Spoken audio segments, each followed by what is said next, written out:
ونستغفره ونتوب إليه ونعوذ بالله من شرور أنفسنا ومن سيئات أعمالنا من يهد الله فلا مضل له ومن يضلل فلا هادي له أشهد أن لا إله إلا الله وحده لا شريك له وأشهد أن محمدا عبده ورسوله وأصلي وأسلم على نبينا محمد بن عبد الله وعلى آله وأصحابه ومن سار على نهجه واتبع هداه إلى يوم الدين يا أيها الذين آمنوا اتقوا الله حق تقاته ولا تموتن إلا وأنتم مسلمون يا أيها الذين آمنوا اتقوا الله وقولوا قولا سديدا يصلح لكم أعمالكم ويغفر لكم ذنوبكم ومن يطع الله ورسوله فقد فاز فوزا عظيما أما بعد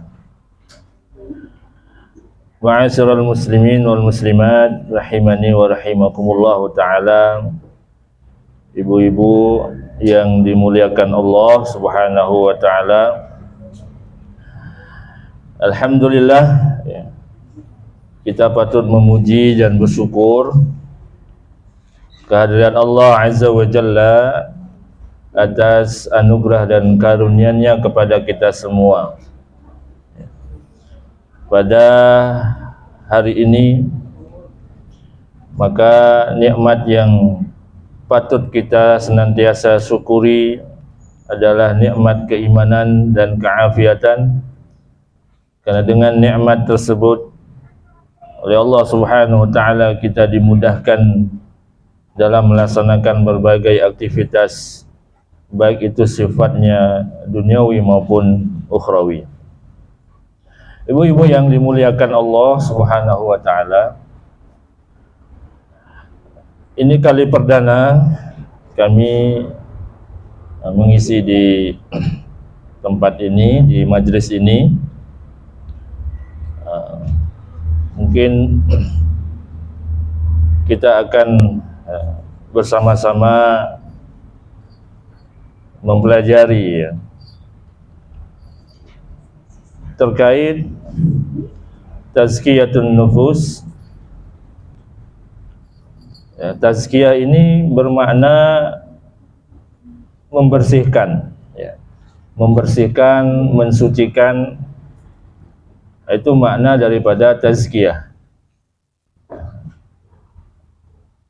Adapun nufus dari tatanan bahasa Arab bentuk jamak dari nafs. Nafs itu adalah jiwa. Ya.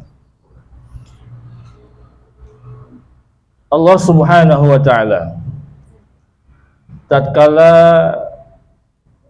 berbicara mengenai an-nafs, jiwa kita ini, Allah bersumpah dengan 6 makhluk atau ciptaannya yang termaktub di dalam surah Asy-Syams. Ya. Jadi tatkala Allah berbicara mengenai jiwa kita ini, Allah mengawalinya dengan sumpahnya menggunakan 6 makhluk atau ciptaannya. Bisa kita lihat dalam surah Asy-Syams dari ayat pertama. Wasyamsi waduhaha, demi matahari dan waktu duha. Wal qamari idza talaha, wal qamar, ini juga ciptaan Allah, demi bulan.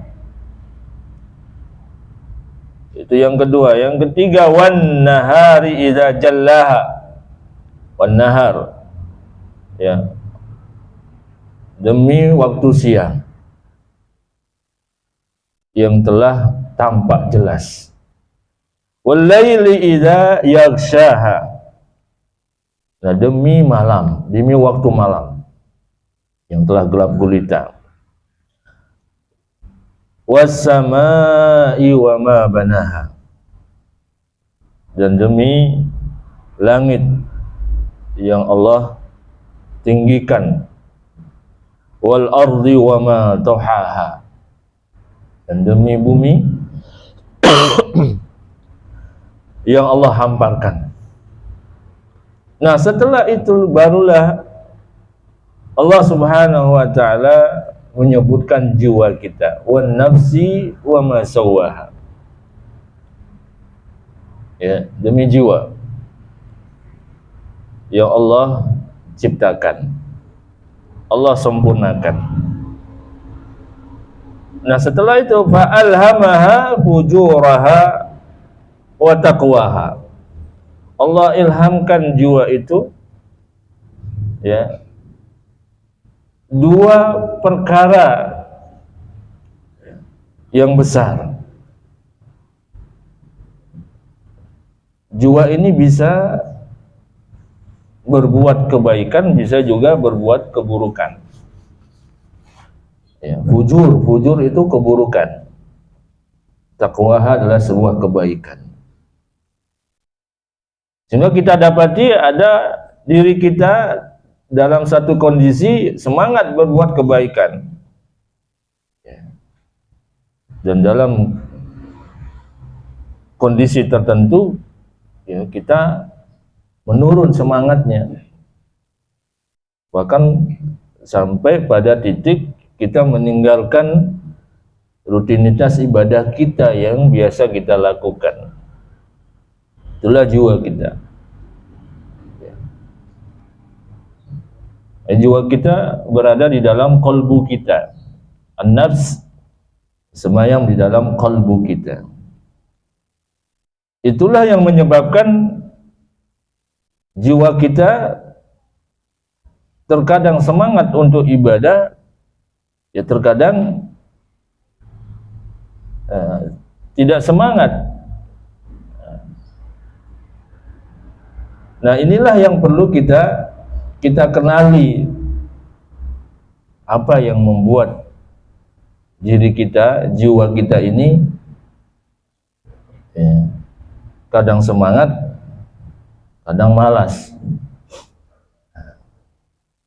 Karena orang banyak yang ditata, yang diperbaiki, yang didandani adalah fisiknya saja. Jarang sekali memperhatikan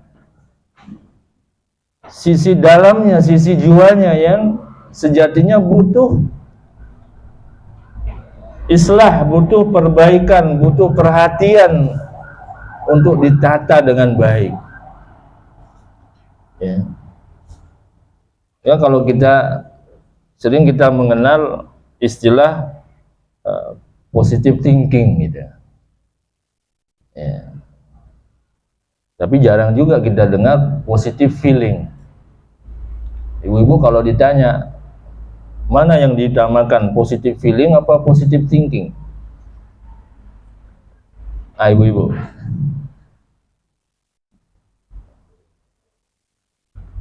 Kalau ditanyakan antara positive thinking dengan positive feeling, mana yang diutamakan?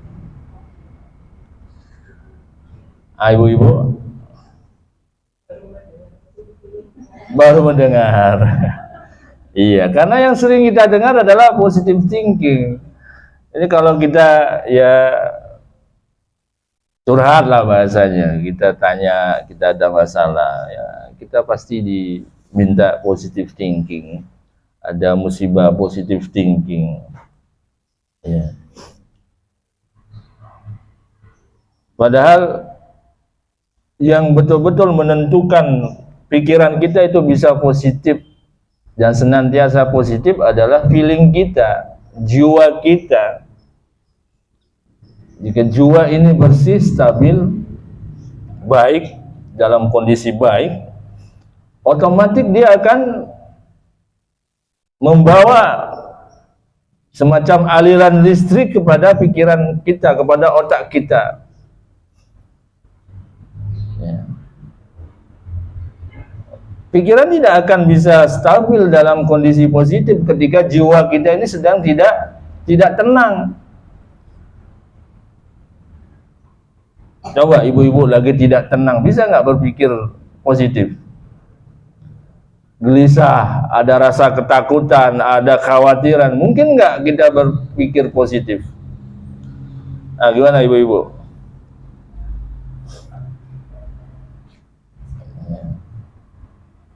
Maka kita perlu mengkondisikan dulu feeling kita, jiwa kita. Ya.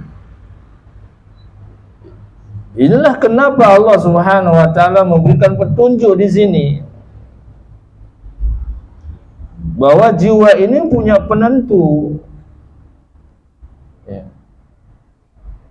Yang sangat urgent untuk kita perhatikan dan berikan perhatian.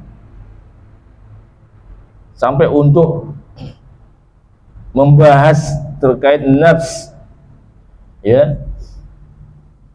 Ini berulang-ulang Allah menyebutkan di dalam Al-Quran, bahkan bukan satu dua, ya, ratusan.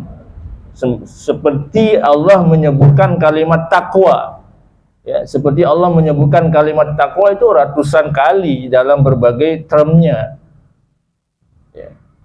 Takwa aja Allah sebutkan dalam Al-Quran itu sekitar 245 jika tidak salah. Dan takwa itu posisinya adalah dalam kalbu kita, dan jiwa pun demikian. Nah, sekarang tinggal, ya, kita memahami fa'alhamaha fujuraha wa taqwaha. Jiwa ini bisa condong ke keburukan, bisa condong juga ke kebaikan. Sehingga Allah memuji dan memberikan juga celaan kepada yang membiarkan jiwanya kepada keburukan. Allah berikan pujian kepada orang yang mencondongkan jiwanya kepada kebaikan, sebagaimana lanjutan dari surah Asy-Syams atau ayat dari setelahnya, qad aflaha man zakkaha, telah beruntung, sukses, ya, orang yang mensucikan jiwanya.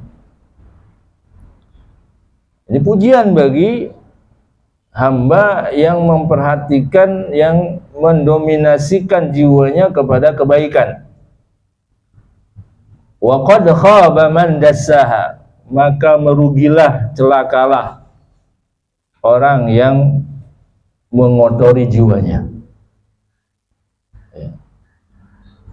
Orang mensucikan jiwanya tentu dengan apa? Dengan amal saleh, dengan melakukan kebaikan-kebaikan.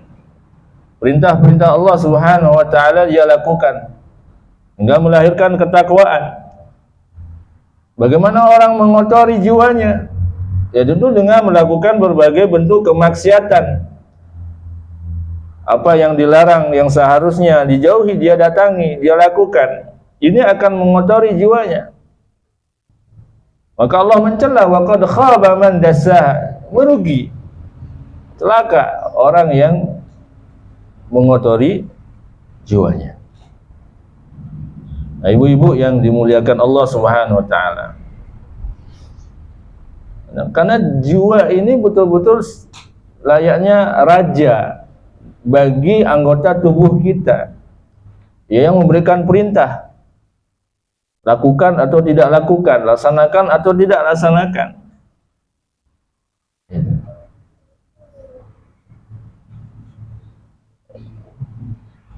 Maka melalui kesempatan ini, ya, perlu sekali lagi kita memperhatikan kondisi jiwa kita. Karena banyak orang yang mengabaikan kondisi jiwanya, lebih fokus kepada fisiknya. Ya. Nah, maka dari itu ada beberapa kaidah di dalam kita mentazkiyah nafs kita, di dalam kita mensucikan jiwa kita. Agar apa? Agar tidak salah cara. agar tidak salah langkah dalam mensucikan atau membersihkan jiwa kita. Sebagaimana kita rutin membersihkan fisik kita, badan kita. Assalamualaikum warahmatullahi wabarakatuh. Kita risih dengan kotoran-kotoran yang ada melekat di tubuh kita, di badan kita. Karena nampak, karena tercium, kita segera untuk membersihkannya. Itu kalau kotorannya yang ada di fisik kita, badan kita. Nah, akan berbeda ketika kotoran-kotoran itu melekat atau berada pada jiwa kita. Jarang orang itu menyadari langsung dan kemudian berusaha bagaimana membersihkannya. Maka perlu kaidah agar apa? Agar sesuai bagaimana Nabi mengajarkan untuk mentazkiyah nafs. Bagaimana sunnah-sunnah Nabi yang dilakukan oleh para sahabat radhiyallahu anhum ajma'in dalam mentazkiyah nafs. Maka di sini ada 10 kaidah di dalam kita mensucikan jiwa kita. Kaidah yang pertama, al-qaidatul ula. Kaidah pertama adalah at-tauhid aslu ma tazku bihin nufus. Ketauhidanlah landasan pensucian jiwa kita. Kenapa demikian? Kenapa tauhid kaidah pertamanya? Karena dia adalah pondasi yang membersihkan, yang kuasa membersihkan jiwa kita dari kotoran-kotoran kemaksiatan itu adalah Allah Subhanahu wa taala. Jika seorang itu jauh dari Allah Subhanahu wa taala, bagaimana mungkin dia bisa membersihkan kotoran-kotoran jiwanya? Sangat mustahil. Bila kita renungi sebuah ayat yang mungkin tidak asing bagi kita, lebih-lebih yang sering mengaji, sering mendengarkan kajian dan ceramah, akan sering mendengar ayat ini, wa ma khalaqtul jinna wal insan illa liya'budun. Inilah tujuan sejatinya seorang hamba diturunkan atau dilahirkan di atas muka bumi ini. Wa ma khalaqtul jinna, tidaklah Allah menciptakan bahasa jin dan manusia illa liya'budun, kecuali untuk beribadah kepadanya. Ya. Maka kitalah hambanya, Allah lah Rabbnya, Allah Tuannya. Yang namanya hamba tunduk kepada Tuannya. Yang namanya hamba patuh, taat, dan tidak banyak protes.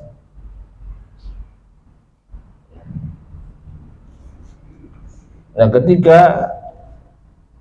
jiwa kita dalam kondisi bersih, dia akan memberikan ketaatan yang sepenuh jiwa. Tapi bila terkotori oleh dosa dan kemaksiatan, maka saat itu pula ia semakin menjauh jarak terhadap Allah Azza wa Jalla. Karena Allah itu tidak pernah meninggalkan hambanya. Allah itu tidak pernah.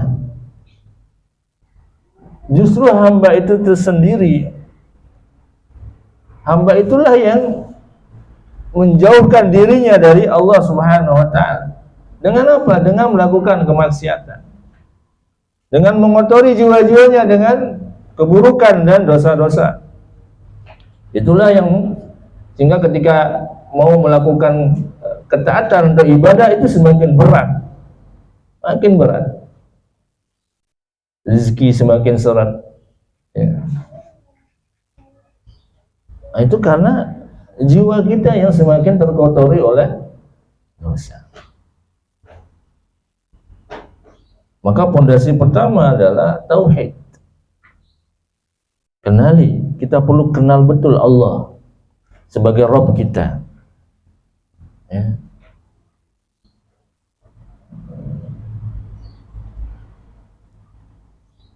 Kita kalau ingat kisah bagaimana Nabi mengutus Muaz bin Jabal berdakwah ke Yaman, apa yang pertama kali disampaikan pesannya Rasulullah sallallahu alaihi wasallam kepada Muaz bin Jabal radhiyallahu anhu? Hadisnya cukup panjang. Innaka taqdam ala qaumin min ahlil kitab.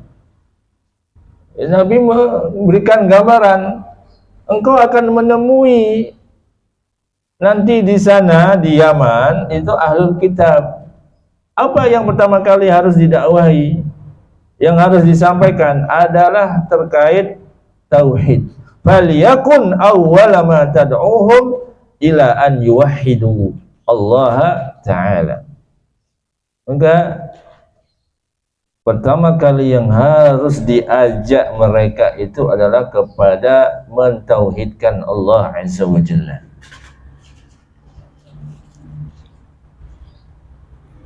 Jadi mengajak ibadah totalitas kepada Allah Azza wa Jalla, bergantung hanya kepada Allah Azza wa Jalla. Jiwa kita itu harus dilekatkan kebergantungannya hanya kepada Allah Azza wa Jalla. Maka dia akan terkoneksi kepada Allah Azza wa Jalla. Lisannya akan basah dengan zikir-zikir Allah Azza wa Jalla. Ya. Nah, ibu-ibu yang dimuliakan Allah Subhanahu wa Ta'ala, ya. Allah Subhanahu wa Ta'ala menyebutkan bahwa ketauhidan ini adalah merupakan hal yang utama yang dibawa oleh utusan-utusannya. Ya. Para nabi dan rasul, semua yang pertama kali dibawa ajarannya adalah terkait ketauhidan. Mengenal Allah, mengesahkan Allah, mengutamakan Allah Azza wa Jalla dalam kehidupannya. Karena kita betul-betul harus menanamkan dalam jiwa kita, dalam diri kita, bahwa tidak ada yang mampu mengangkat, menyelesaikan, memperbaiki segala bentuk permasalahan, problematika yang kita hadapi, kecuali Allah Azza wa Jalla.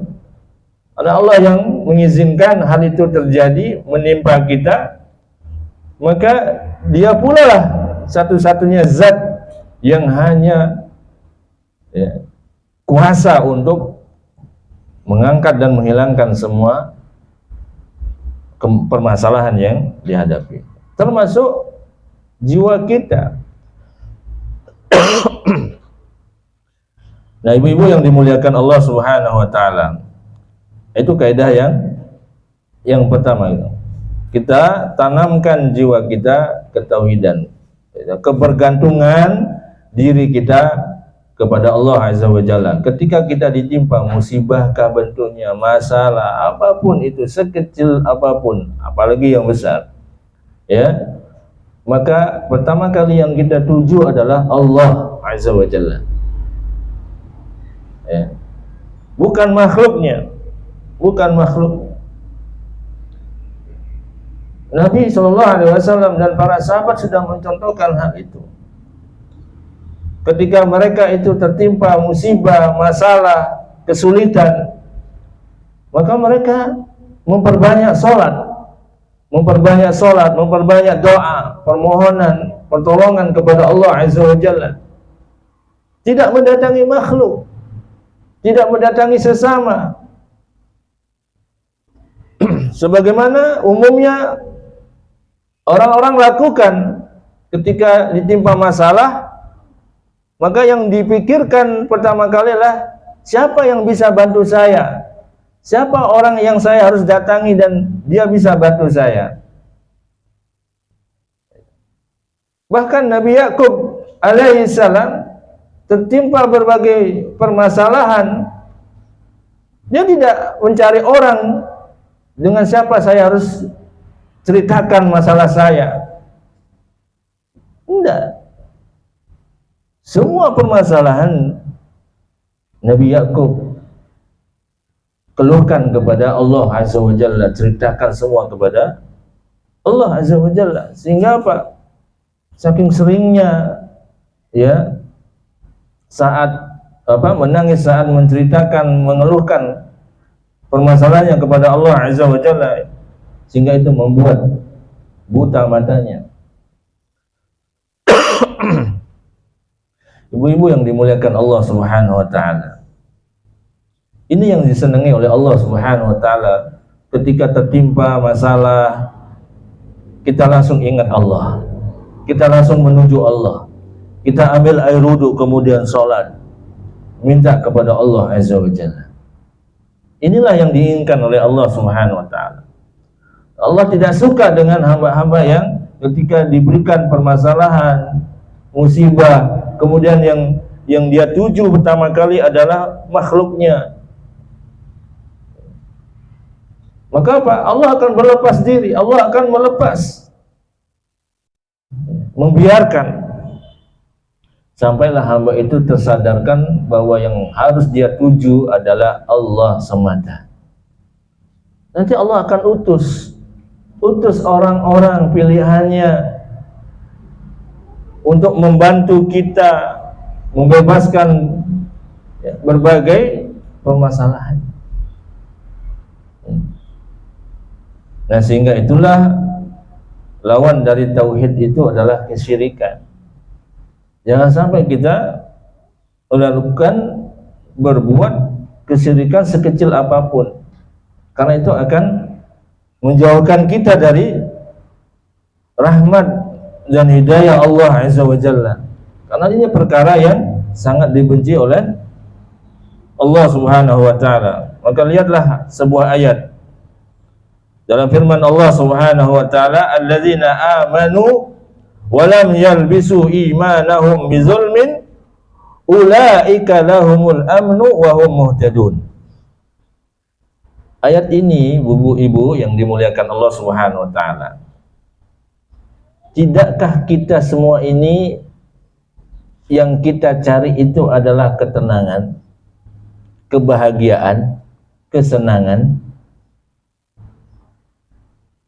Semua kita itu ingin mendapatkan ketenangan, kenyamanan, kebahagiaan.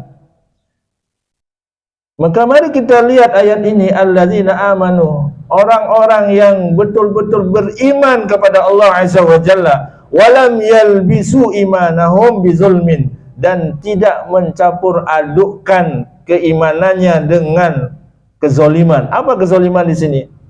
Kesyirikan. Sebagaimana dalam ayat di surah Luqman disebutkan, inna syirka la zulmun azim. Ya, inna syirka la zulmun azim. Mengabaikan Allah, tidak menuju langsung kepada Allah, tidak meminta pertolongan kepada Allah adalah bentuk kesyirikan, artinya mengabaikan. Ya. Ulaika lahumul aman. Mereka lah yang akan memperoleh ketenangan, kenyamanan dan keamanan. Wa hum muhtadun, dan mereka akan memperoleh hidayah, petunjuk dari Allah Subhanahu wa taala. Tidak ada makhluk Allah yang tidak butuh hidayah. Burung, meskipun dia tidak tahu alamat rizkinya, dia akan terbang sesuai dengan petunjuk Allah. Allah yang memberikan petunjuk kemana dia harus terbang di pagi hari dan kembali ke sarangnya di sore hari. Kita pun demikian. Kalau bukan karena hidayah Allah, kita akan tersesat. Daya itu seperti map, ya, petunjuk jalan. Kita kalau misalnya mau ke Jakarta, kalau nggak tahu jalannya, kita tidak akan pernah sampai pada tujuan yang diinginkan. Maka hidayah itu adalah pemberian Allah Subhanahu wa taala. Ketauhidan inilah yang sejatinya pondasi utama kita akan bisa memperoleh ketenangan jiwa, kenyamanan, kebahagiaan. Semua itu sumbernya adalah dari Allah Subhanahu wa taala. Jika kita jauh dari Allah, maka semakin kita tidak tenang, semakin tidak nyaman. Semakin kita akan jauh dari rahmat dan hidayah Allah Azza wa Jalla. Maka kita perlu mengaplikasikan ketauhidan kita secara total dalam seluruh relung kehidupan kita, enggak setengah-setengah. Kita menyembah Allah karena kita dapat hidayah. Sebagaimana, ya, demikian pula ketika kita berittiba kepada Rasulullah SAW. Dan jangan sekali-kali kita seperti, ya, hamba yang hanya ingat Allah saat dapat nikmat, baru bersyukur. Ingat Allah hanya saat butuh. Macam kita butuh apa? Ambulan. Saat butuh baru kita telepon, kita hubungi. Kalau tidak, kita tidak pernah menghubungi Allah Subhanahu wa taala. Bahkan Nabi Musa alaihissalam pun ditegur oleh Allah Subhanahu wa taala. Mintalah apapun itu, meskipun itu garam.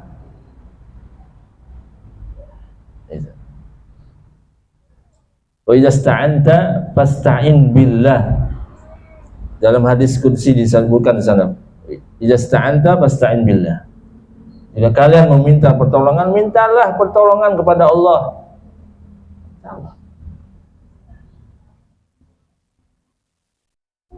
Ibu-ibu yang dimuliakan Allah Subhanahu wa taala, itu fondasi yang pertama atau kaidah yang pertama, yaitu tauhidan. Kemudian kaidah yang kedua, yakni memperbanyak doa. Kenapa? Karena doa miftahu zakatin nufus. Kenapa kita memperbanyak berdoa kepada Allah Azza wa Jalla? Karena doa adalah kunci dari mensucikan jiwa kita.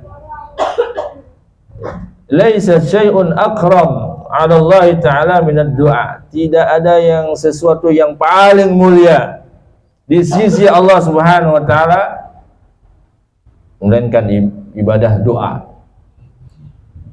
Kita berdoa itu adalah ibadah. Kita sedang beribadah kepada Allah Azza wa Jalla. Ya.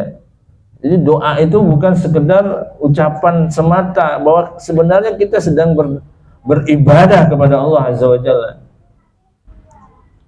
Maka kita pun tetap dituntut untuk sungguh-sungguh menghadirkan jiwa dan pikiran kita bahwa kita butuh, kita sedang membutuhkan sesuatu yang kita ucapkan, yang kita harapkan. Maka harus sungguh-sungguh. Jangan sampai lisan berucap, pikiran dan perasaan atau jiwa kita, kalbu kita tidak menyatu, tidak sungguh-sungguh, tidak dihadirkan. Maka bagaimana mungkin doa itu akan dikabulkan? Nah, ibu-ibu yang dimuliakan Allah Subhanahu wa taala, doa silahul mukminin. Doa adalah senjata utama orang-orang mukmin. Maka kapanpun, ya, dalam kondisi apapun, kita tidak boleh lepas dari berdoa kepada Allah Subhanahu wa taala. Aktivitasnya yang baik itu bahkan harus diawali dengan basmalah. Basmalah. Ya. Keluar rumah, doa. Yang masih banyak dari kita yang melalaikan doa itu. Ya. apalagi pas buru-buru, ya udah lupa, lalai dari berdoa. Padahal doanya singkat, bismillah tawakkaltu 'ala Allah la haula wala quwata illa billah. Doa yang singkat tapi manfaat yang didapat luar biasa. Ada 3 hal yang akan didapatkan dari doa itu. Doa yang singkat keluar rumah itu, orang akan mendapatkan hudid, akan diberikan hidayah, akan diberikan kecukupan, akan dilindungi oleh Allah Subhanahu wa taala. Makanya selamatnya kita sampai tujuan, sampai tempat ini, sampai majlis ini adalah pelindungan dari Allah Subhanahu wa taala. Bukan karena kelihayan kita mengendarai sepeda motor, tapi lebih kepada perlindungan dan petunjuk, juga pertolongan Allah Subhanahu wa taala. Maka doa ini adalah afdhalul ibadat indallah. Doa adalah paling utama, ibadah paling utama di sisi Allah Subhanahu wa taala. Kenapa demikian? Fihi izhar lil ajzi wal iftiqar. Karena doa ini menunjukkan kefakiran kita, kebutuhan kita, kelemahan kita. Ini bukti pengakuan kita ini lemah. Bukti pengakuan kita ini bahwa kita sangat butuh Allah. Maka dikit-dikit berdoa, bukan doa dikit. Maka kalau kita lihat dalam kitab Asy-Syama'il Muhammadiyah, ya, yang ditulis oleh Imam Tirmizi, Nabi itu dari mau tidur sampai bangun itu, ya, aktivitas Nabi sepanjang hari itu tidak lepas dari doa. Doa. Banyak sekali doa-doa yang diajarkan oleh Rasulullah Sallallahu Alaihi Wasallam. Karena itu apa? Itu menunjukkan kelemahan kita, rendahnya kita, kebutuhan kita terhadap pertolongan Allah Subhanahu wa taala. Kita ini tidak ada yang mampu melakukan ketaatan kalau bukan atas pertolongan Allah. Kita tidak akan sanggup mendatangi majelis-majelis ilmu semacam ini kalau bukan pertolongan Allah Azza wa Jalla.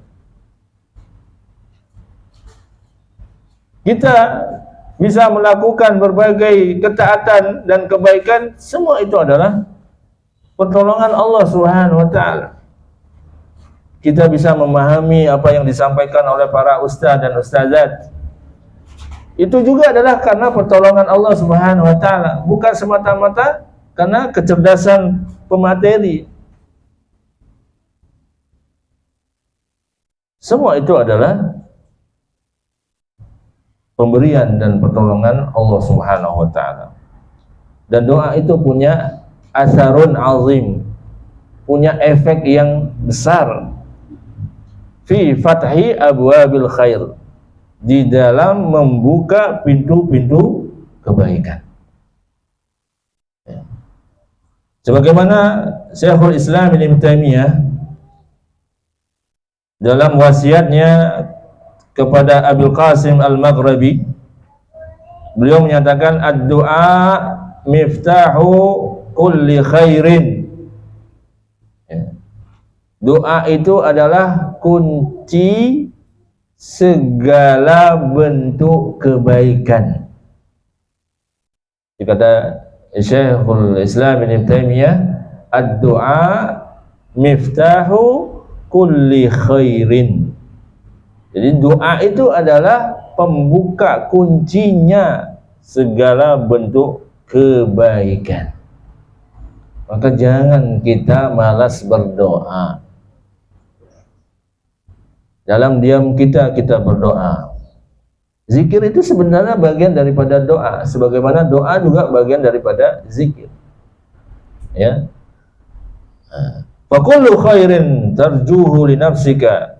Setiap kebaikan yang kita harapkan untuk diri kita maupun orang lain, baik itu kebaikan dunia maupun kebaikan akhirat, maka mintalah langsung kepada Allah Azza wa Jalla. Minta. Bahkan ya, Allah itu saking sayangnya kepada kita,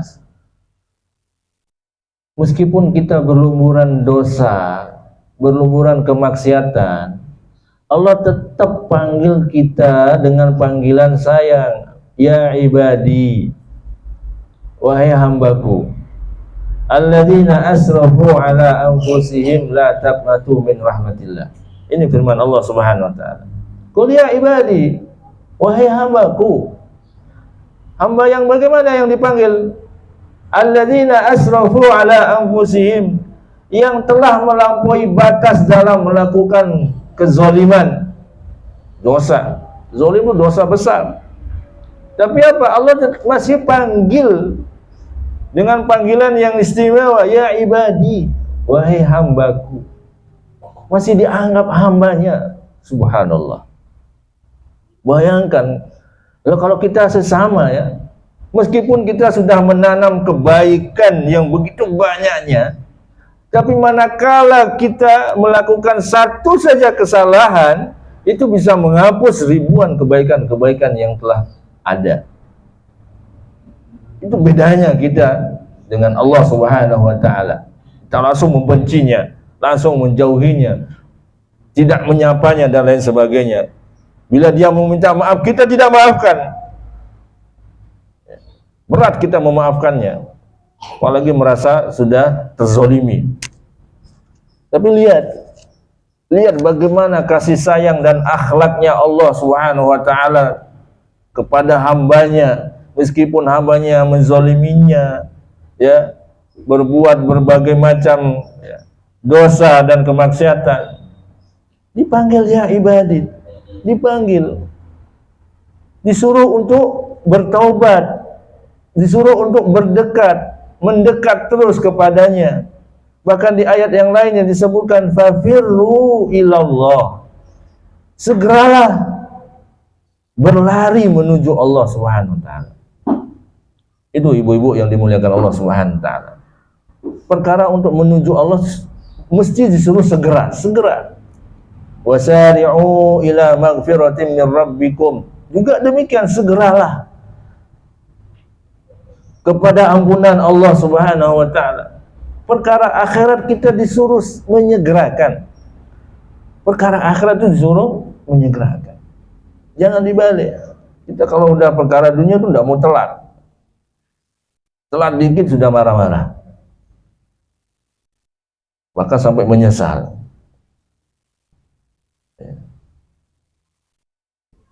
Telat masuk kantor, kita takut, khawatir, tertunduk malu kita. Tapi kalau telat sholat, kita nggak pernah tertunduk malu kepada Allah Subhanahu wa taala. Kadang santai aja. Menjelang sholatnya pun menjelang waktu sholat berikutnya kadang-kadang. Bagaimana kita akan diprioritaskan oleh Allah? Bagaimana doa-doa kita ini akan diprioritaskan oleh Allah untuk segera dikabulkan? Kita sering mengakhirkan perintah-perintahnya dengan alasan kesibukan kita, sibuk ini dan lain sebagainya, sehingga apa? Allah panggil pun berkali-kali kita santai aja, kita abai, kita merasa itu panggilan yang biasa, tiap hari juga kita dengar. Ya. Padahal itu panggilan kasih sayang Allah, panggilan seorang zat yang begitu menginginkan hambanya semua ke surganya. Gak ada, ya, Allah tidak ridho ada hambanya itu ke nerakanya. Makanya kita dipanggil sepanjang hari 5 kali, diberikan pedoman hidup Al-Quran, disunnahkan oleh nabinya Rasulullah SAW memperbanyak doa untuk kita terus berkoneksi kepada Allah Subhanahu wa taala. Allah Subhanahu wa taala berfirman, wa qala rabbukum ud'uni astajib lakum. Tuh, Allah nyuruh.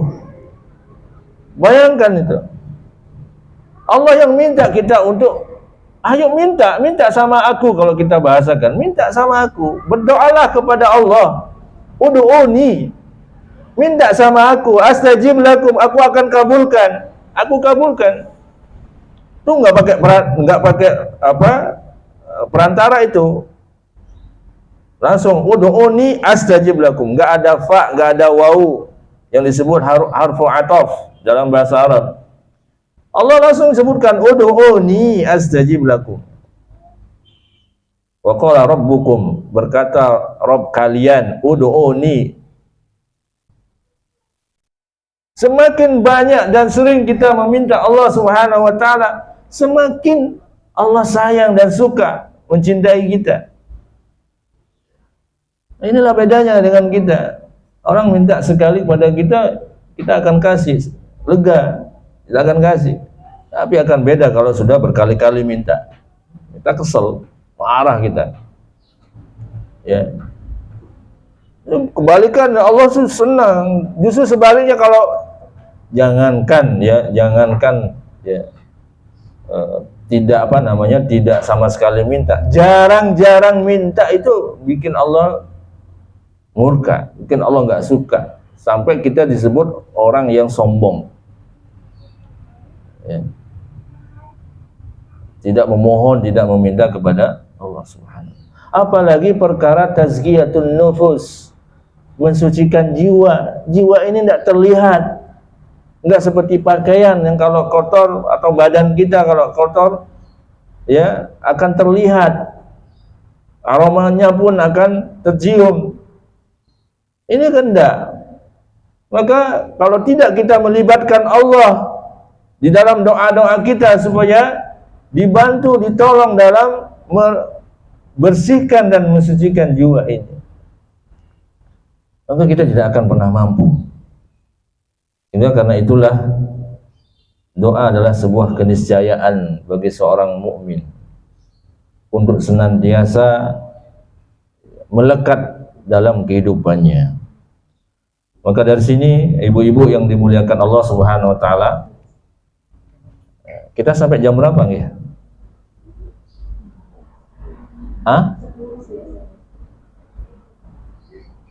Iya, saya jelaskan lagi sedikit, nanti buka tanya jawab nggih. Baik. Nabi sallallahu alaihi wasallam dalam riwayatnya Sahha anin Nabi sallallahu alaihi wasallam mengajarkan kepada kita satu doa. Nanti ibu-ibu bisa catat atau nanti dicari ya di internet, insyaallah ada. Apa doanya yang diajarkan oleh Nabi terkait pensucian jiwa ini? Allahumma ati nafsi taqwaha. Ya Allah, berikanlah ketakwaan pada jiwaku. Allahumma ati nafsi taqwaha wa zakkiha anta khairu man zakkaha. Bersihkanlah, sucikanlah jiwa kami, jiwaku atau jiwa kami. Anta khairu man zakkaha. Engkaulah yang sebaik-baik mensucikan dan membersihkannya. Anta waliyuha, engkaulah pemimpinnya, wa maulaha, yang memeliharanya. Ya, pendek.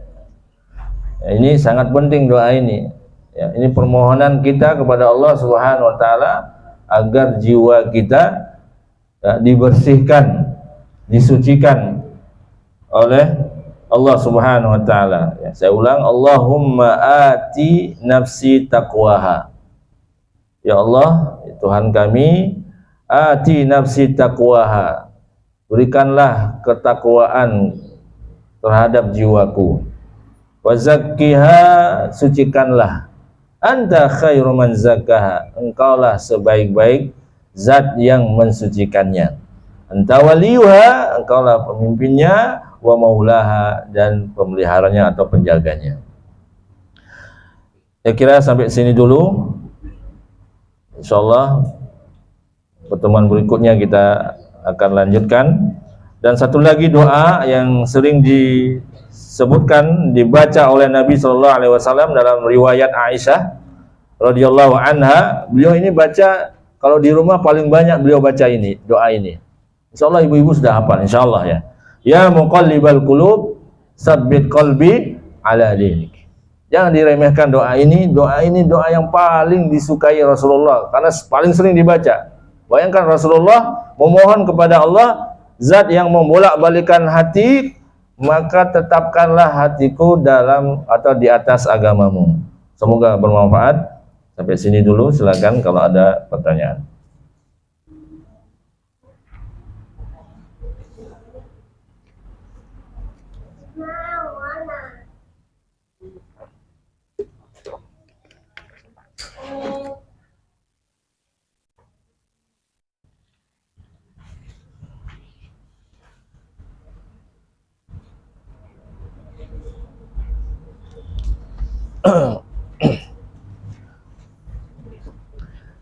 Baik, ini ada pertanyaan. Bismillah, izin bertanya Ustadz.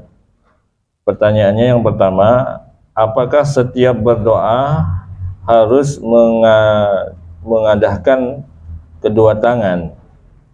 Ya, dalam kondisi yang bagaimanakah harus atau boleh tidak mengadahkan tangan?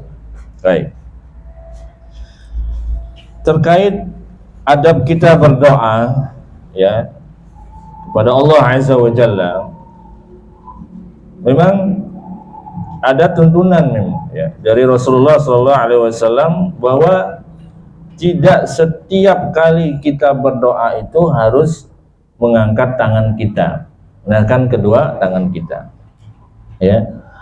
Ada beberapa kondisi-kondisi ya Nabi sallallahu alaihi wasallam mengangkat kedua tangannya. Ya. Contoh saat Nabi menghadapi sebuah masalah tatkala peperangan akan terjadi. Itu satu contoh misalnya saat ya perang Uhud dan perang Badar. Nabi itu berdoa mengangkat kedua tangannya sampai-sampai rida beliau, sorban beliau itu terjatuh. Ya. Itu momen di mana Nabi SAW mengangkat ya kedua tangannya, memohon kepada Allah Subhanahu Wa Taala. Dan ada kalanya Nabi tidak mengangkat kedua tangan dalam berdoa. Contoh misalnya dalam momen Nabi ketika berkhutbah misalnya. Ya, berkhutbah Nabi tidak mencontohkan ya mengangkat tangan ketika berdoa. Demikian juga makmum. Ya, audien ketika mendengar doa di khatib ya membacakan doa. Ya, Nabi tidak mencontohkan mengangkat tangan. Ya. Dan beberapa kondisi yang lainnya ya misalnya di atas kendaraan. Ya, di atas kendaraan kita bisa berdoa dan tidak mesti harus angkat kedua tangan. Ada jatuh ya. Enggak mesti ya. Jadi tidak lazim ketika berdoa harus mengangkat tangan. Ada kondisi-kondisi tertentu ya yang kita berdoa tidak mesti harus mengangkat tangan kita. Nah, yang kedua, dalam doa, ini pertanyaan kedua, dalam doa ketika sujud atau sholat, apakah harus didahului dengan sholawat? Tidak, ya. Ya, tidak harus demikian. Ya, dalam sujud kita bisa langsung berdoa karena itu rentetan, ya, dalam ibadah sholat, ya, bukan terkhusus untuk dari awal. Ya. Jadi begitu kita selesai membaca doa sujudnya, kita sambung dengan doa yang lainnya, bisa langsung, tidak harus mendahului dengan ucapan sholawat. Ya, itu dalam kondisi-kondisi di mana apalagi dalam kondisi sujud maupun dalam kondisi tahiyat akhir, karena disunahkan di dua tempat kita berdoa, ya, sujud dan di akhir kita tahiyat akhir ya, sebelum salam kita pun disunahkan untuk berdoa dan tidak mesti harus kita mendahului dengan sholawat. Allahu a'lam bishawab. Kemudian yang ketiga, pertanyaan yang ketiga, dalam keadaan junub, bolehkah membaca zikir pagi, petang pada bacaan surah Al-Mu'awwizatain? Baik, ini memang kalau ini perkara fikih, ini ada perbedaan pendapat ya. Ibu yang dimuliakan Allah Subhanahu wa taala. Ada yang tidak membolehkan ya, dalam mazhab Syafi'iyah ini tidak diperbolehkan seorang yang junub itu membaca pujian-pujian, zikir ya, apalagi itu sampai keluar suaranya ya, sampai keluar suaranya, itu sangat tidak diperbolehkan. Namun ada pendapat yang lainnya para ulama ya, dari kalangan Hanabilah, itu membolehkan ya, selama ya dia tidak menggunakan mushaf atau memegang mushaf ya. Jangankan zikir ya, mengulang-ulang hafalan pun masih diperbolehkan selama dia tidak memegang mushaf. Paham kan Bu, mushaf? Ya, Al-Quran itu ya, isi mushaf itu namanya Al-Quran ya, bukunya namanya mushaf ya. Nah, selama itu tidak memegang mushaf, dia zikir agar tetap koneksi dengan Allah Subhanahu wa taala walaupun dalam kondisi sedang haid, sedang junub dan lain sebagainya, masih diperbolehkan ya. Allah taala alam bisawab. Semoga dipahami. Berikutnya, bismillah, ketika membuat sebuah rencana dan mengambil keputusan, bagaimana kita mengatur antara jiwa dan pikiran atau akal untuk didahulukan? Jazakallahu khairan. Baik. Iya. Saya ingin bawakan satu hadis qudsi. Ya, dalam Musnad Imam Ahmad disebutkan, ana inda dhanni 'abdi bi, in dhanna khairan falahu wa in dhanna syarran falahu. Ya. Aku sesuai dengan sangkaan hambaku terhadapku. Jika hambaku menyangka kebaikan, maka ia akan mendapatkannya. Wa in zanna syarran falahu. Jika hambaku menyangka keburukan, maka ia pun akan mendapatkannya. Maka dari hadis ini ya, maka awalilah feeling kita kepada kebaikan, bahwa apa yang kita rencanakan ini ya, kita kan ingin sukses, ingin berjalan sesuai dengan perencanaan. Maka yang kita harus dominasikan adalah bahwa ini insya Allah akan berhasil gitu. Makanya dari awal itu, dari akan merencanakan, menuliskan, kemudian di pertengahan akan melakukan, dan di akhir itu rentetan tawakal sudah berjalan. Sehingga apa? Perasaan kita, feeling kita ini ya tertuju kepada kemahakuasaan Allah Subhanahu wa taala. Kita harus baik sangka sama Allah. Allah akan bantu, Allah akan kabulkan, Allah akan realisasikan sesuai dengan kehendak Allah Azza wa Jalla, ya, sesuai dengan Allah. Maka apa yang kita rasa dan pikirkan itu harus satu, ya. Karena semakin yang kita pikirkan, yang dominan, yang kita pikirkan adalah keburukan, itu seolah-olah kita panggil, kita doa, seolah kita doakan itu. Ya, kita panggil keburukan itu, padahal kita nggak ingin keburukan itu terjadi. Tapi yang ada di pikiran dan perasaan kita adalah hal yang negatif itu. Sehingga apa yang kita temui ya negatif itu. Ya. Maka kita dahulukan ya, mengkondisikan jiwa kita, perasaan kita ya, sehingga nanti pikiran dan akal insya Allah akan mengikuti. Barakallahu fiik. Kemudian pertanyaan berikutnya,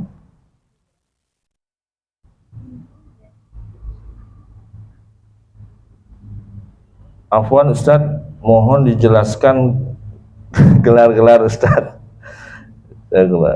Penting ya, saya kira tidak terlalu penting lah. Saya sudah larang untuk menuliskan gelar, nggak penting lah. Insya Allah. Gimana ibu-ibu? Perlu dijelaskan ya? Haula wala quwata illa billah. Yang mana yang perlu dijelaskan ya gelarnya? Saya sudah hapus, ya perlu lah. Ya. Baik. Ya. Apa perlu dijelaskan ya? Ya, baik. Entar saya lihat yang mana aja yang dicantumkan. Sebentar ya. Penting ya.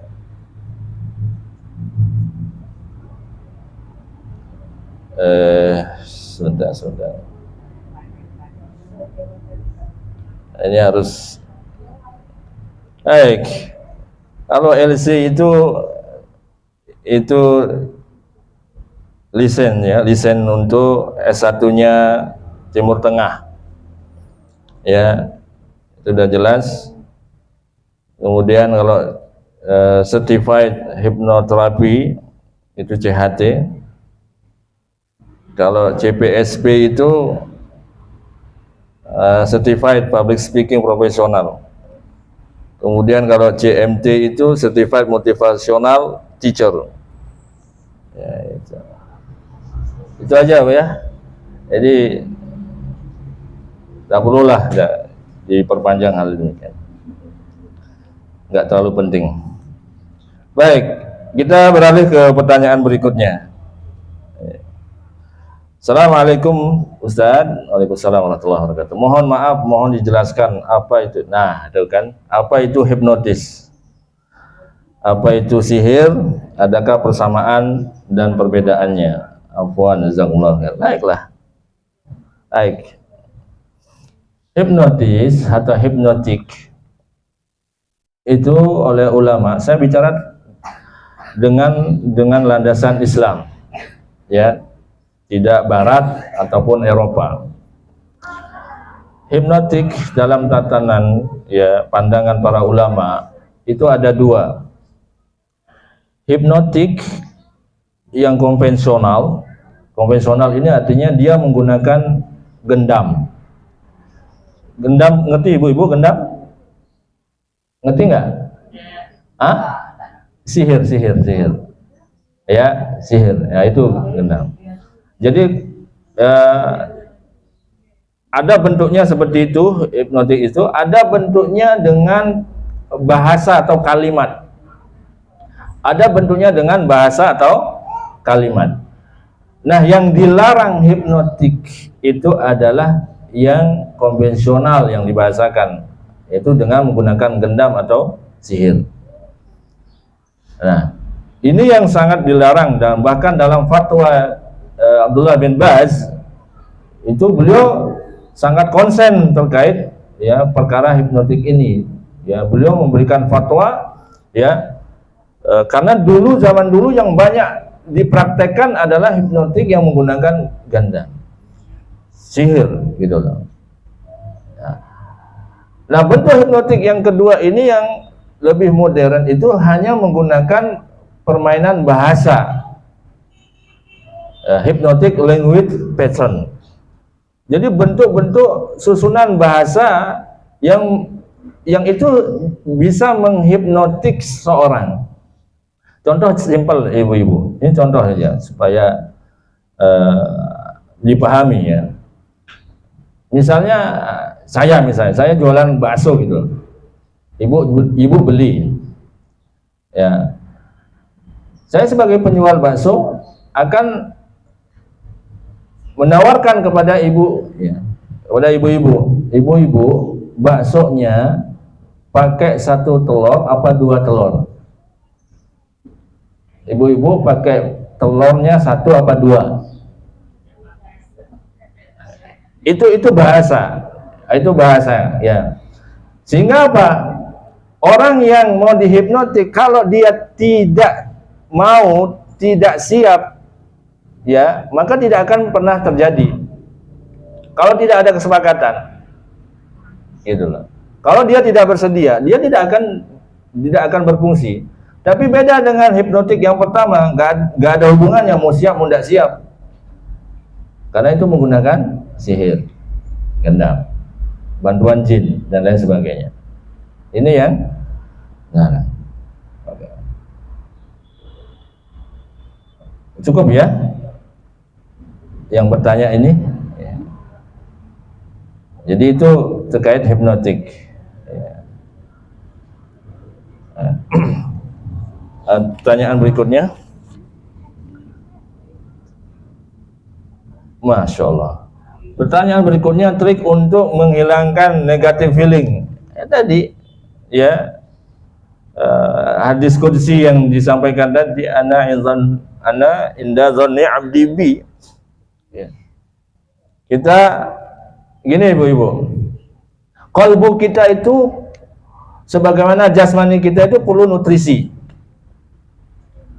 Nah, kalbu kita pun demikian, nafs kita, jiwa kita pun perlu nutrisi. Nutrisi jiwa kita ini masuk dari 2 pintu ibu-ibu. Yang pertama adalah pandangan, yang kedua adalah pendengaran. Apa yang kita pandang, kita tonton, kita lihat itu akan berefek kepada jiwa kita, sebagaimana apa yang kita dengarkan pun akan berefek kepada jiwa kita. Kalau yang kita konsumsi adalah hal-hal negatif, maka dia akan berefek negatif.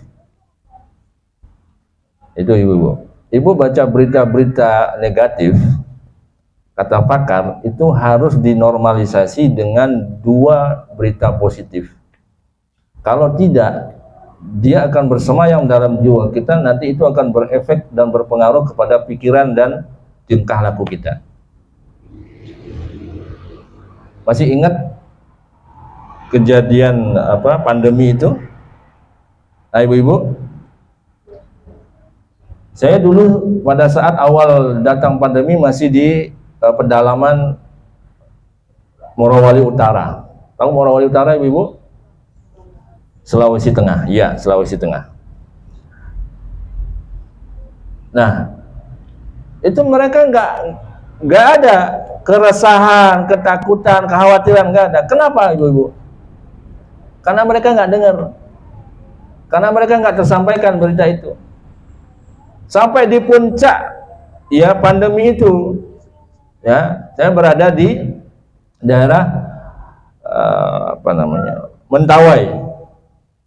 Mentawai itu Sumatera Barat, ya.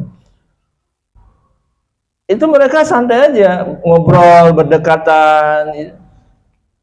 Kenapa? Tidak ada khawatiran, ketakutan seperti kita yang hidup di kota ini, mau keluar rumah takut dan lain sebagainya, mau ngobrol dan lain sebagainya. Mana-mana harus pakai masker dan lain sebagainya. Kenapa? Karena kita dengar berita itu, karena tersampaikan berita itu, akhirnya apa? Terbentuklah dalam jiwa dan otak kita, pikiran kita, sehingga itu menakutkan. Nah, maka konsumsilah nutrisi-nutrisi yang baik untuk jiwa kita. Banyak baca Al-Quran, banyak mendengarkan nasihat, ya, zikir. Itu akan menetralisir ya hal-hal yang negatif.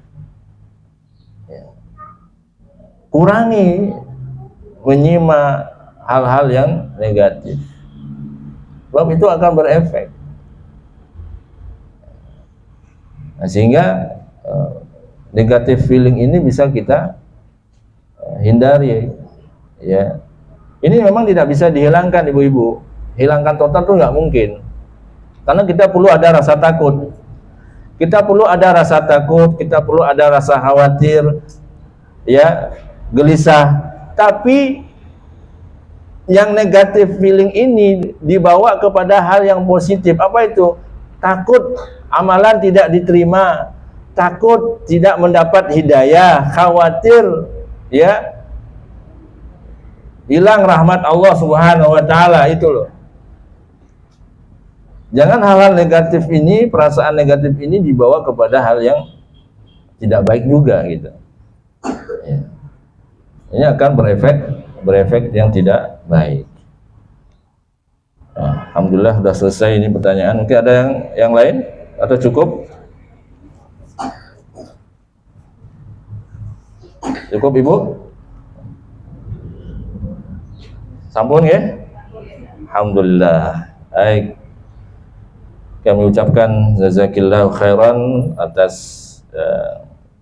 kelauhan dan bersedia menyimak kajian ini. Semoga bermanfaat. Kurang lebihnya mohon maaf. Wassallallahu ala nabiyina Muhammad wa ala alihi wa sahbihi wa sallam. Subhanakallah wa hamdika asyhadu an la ilaha illa anta astaghfiruka wa atubu ilaik. Assalamualaikum warahmatullahi wabarakatuh.